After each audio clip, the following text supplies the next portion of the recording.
భవన్లో అసాంఘిక కార్యకలాపాలు జరుగుతున్నాయని ఏఐసీసీ కార్యదర్శి సంపత్ కుమార్ తీవ్ర ఆరోపణలు చేశారు.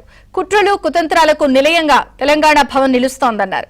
తెలంగాణ భవన్ కేంద్రంగా ఉన్న మీడియా సంస్థల్లో పనిచేసిన యాంకర్ను మోసం చేశారని, బ్లాక్మెయిల్ చేశారని ఆరోపించారు. తెలంగాణ భవన్ నేరస్తులకు నిలయంగా మారిందని విమర్శించారు. తెలంగాణ భవన్ ను ప్రభుత్వం వెంటనే స్వాధీనం చేసుకోవాలని డిమాండ్ చేశారు.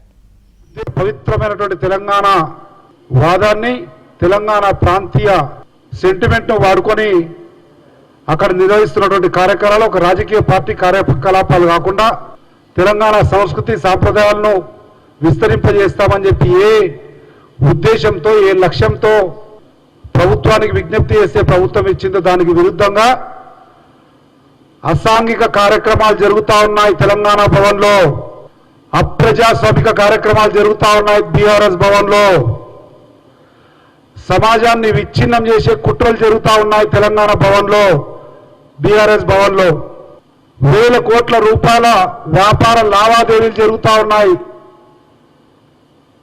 బీఆర్ఎస్ పార్టీ కేంద్ర కార్యాలయమైనటువంటి తెలంగాణ భవన్లో తెలంగాణ రాష్ట్రాన్ని విచ్ఛిన్నం చేయడానికి, తెలంగాణ రాష్ట్ర ప్రజల్లో భయభ్రాంతులను గురి చేయడానికి కుట్రలు కుతంత్రాలకు నిలయంగా మారింది బీఆర్ఎస్ పార్టీ కేంద్ర కార్యాలయమైనటువంటి తెలంగాణ భవన్. కనుక వెంటనే ప్రభుత్వము రెవెన్యూ శాఖకున్నటువంటి